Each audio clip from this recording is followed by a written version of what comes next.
In late summer 1939, Europe's streets abruptly emptied.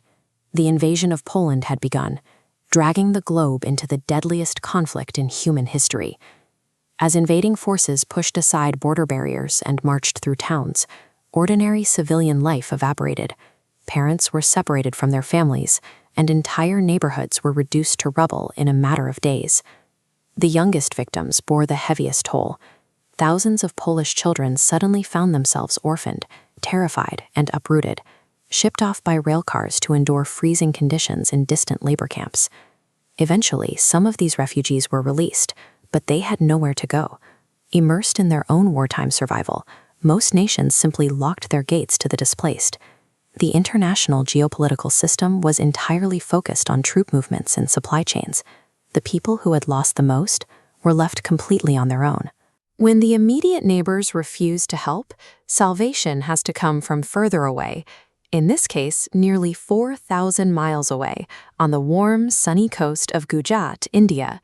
Here, Maharaja Digvijay Singhji Ranjit Singhji Jadeja was closely following the unfolding European crisis. He heard the reports of starving, displaced children and decided to intervene.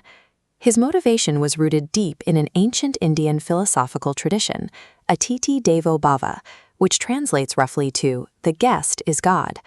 Through this lens, a refugee is not an administrative problem.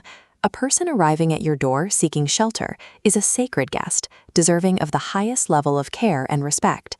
While Allied powers debated the economic and political risks of taking in foreigners, the Maharaja saw a clear moral duty to act.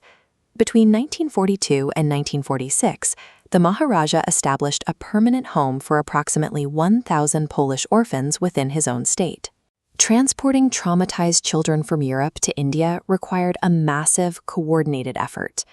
The Maharaja worked intimately with organizations like the Red Cross to manage the shipping logistics and secure the sheer volume of supplies needed to keep them alive in transit. Upon their arrival in India, the orphans were brought to a specially constructed camp at Balachadi, near Jamnagar. There, they received regular meals, clean clothing, and dedicated medical treatment to help them recover from malnutrition and disease. Having empathy for a crisis is one thing.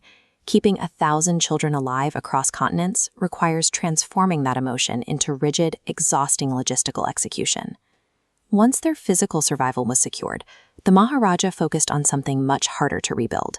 He wanted to give these children their childhood back. He established dedicated schools within the camp.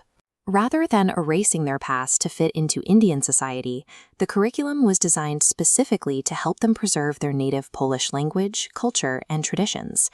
At the same time, the children naturally engaged with their new surroundings. They picked up local Indian dialects and eagerly participated in regional festivals alongside their hosts.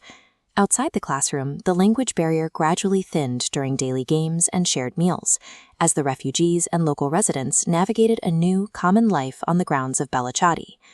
Opening a border provides safety, but true sanctuary requires active inclusion. It means giving people the space to maintain who they are while inviting them to become part of the community. When the war finally ended, the orphans grew up and resettled across the globe. Yet for the rest of their lives, they continued to speak of India as their home away from home. You can see the echoes of that gratitude today in Warsaw, Poland. If you visit a place officially named Good Maharaja Square, you'll find this tall stone pillar surrounded by bright memorial flowers.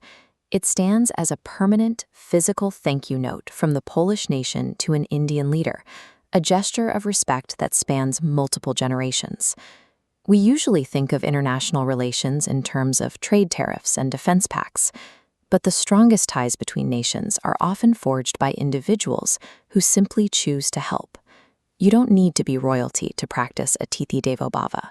Whether it's a new coworker, a neighbor, or someone seeking directions, treating a stranger as a welcome guest is a choice you can make every day.